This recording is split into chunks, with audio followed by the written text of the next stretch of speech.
SKN Soren Mamdani വിജയം ഉറപ്പിച്ചിരിക്കുകയാണ്.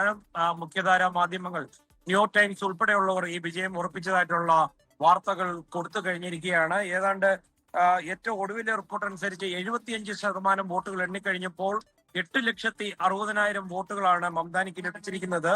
തൊട്ടടുത്ത Andrew കുമോയ്ക്ക് സ്വതന്ത്ര സ്ഥാനാർത്ഥിയായിരുന്നു. 7 ലക്ഷം വോട്ടുകൾ മാത്രമേ ഉള്ളൂ. അതുകൊണ്ട് ഈ വിജയം ഉറപ്പിച്ചിരിക്കുകയാണ്.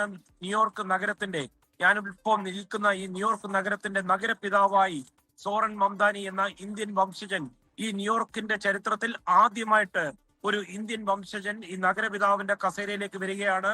അത് മുസ്ലിം കമ്മ്യൂണിറ്റിയിൽ നിന്നുള്ള ആദ്യത്തെ മേയറാണ്.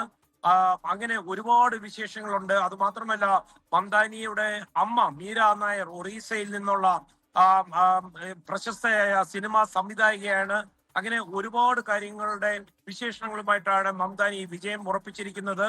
മംദാനിയുടെ നിലപാടുകൾ, പ്രത്യേകിച്ച് ഈ ഹമാസ് ഇസ്രയേൽ യുദ്ധത്തിൽ പാലസ്തീനോടൊപ്പം ചേർന്ന് നിന്ന നിലപാടുകൾ, അതുപോലെ ബെഞ്ചമിൻ നെതന്യാഹുവിനെ എതിരെ എടുത്ത കടുത്ത നിലപാടുകൾ, ഇതെല്ലാം വോട്ടർമാർ അനുകൂലമായിട്ട് വോട്ട് എഴുതി എന്നുള്ളതിന് ഒരു ഉറപ്പിച്ചുള്ള ഒരു തീരുമാനം കൂടിയാണ് ഈ രാത്രിയിൽ ന്യൂയോർക്കിൽ നിന്ന് വരുന്നത്. തന്നെയുമല്ല, US പ്രസിഡന്റ് ഡൊണാൾഡ് ട്രംപ് പരസ്യമായിട്ട് തന്നെ ഒരു ഡെമോക്രാറ്റിക് ആയിട്ടുള്ള ആൻഡ്രൂ കുമോയ്ക്ക് പരസ്യ പിന്തുണ നൽകിയിട്ട് പോലും മംദാനി തന്റെ വിജയം ഉറപ്പിച്ചു. 34 വയസ്സേ ഉള്ളൂ. ഇത് അമേരിക്കയുടെ രാഷ്ട്രീയ ഭൂപടത്തിൽ ഏറെ യാത്ര ചെയ്യാനുള്ള മംദാനിയുടെ യാത്ര ഈ ന്യൂയോർക്ക് നഗരത്തിൽ നിന്ന് തുടങ്ങുകയാണ്. SKN ഇവിടെ ശ്രദ്ധിക്കേണ്ട ഒരു കാര്യം, ഇപ്പോൾ ജയിച്ചിരിക്കുന്ന വിർജീനിയ അതുപോലെ ന്യൂജേഴ്സിയിലും വ്യക്തമായ ഭൂരിപക്ഷമാണ് ഡെമോക്രാറ്റിക് പാർട്ടിക്കുള്ളത്. വിർജീനിയയിലും ഡെമോക്രാറ്റിക് പാർട്ടിയുടെ അംഗമായ ഗവർണറായിട്ട് വരുന്നത്. ഇതെല്ലാം ലീഡ് ചെയ്തത് ഡെമോക്രാറ്റിക് പാർട്ടിയുടെ ഉമ്മൻചാണ്ടി എന്ന് വിശേഷിപ്പിക്കാവുന്ന ബറാക് ഒബാമയാണ്.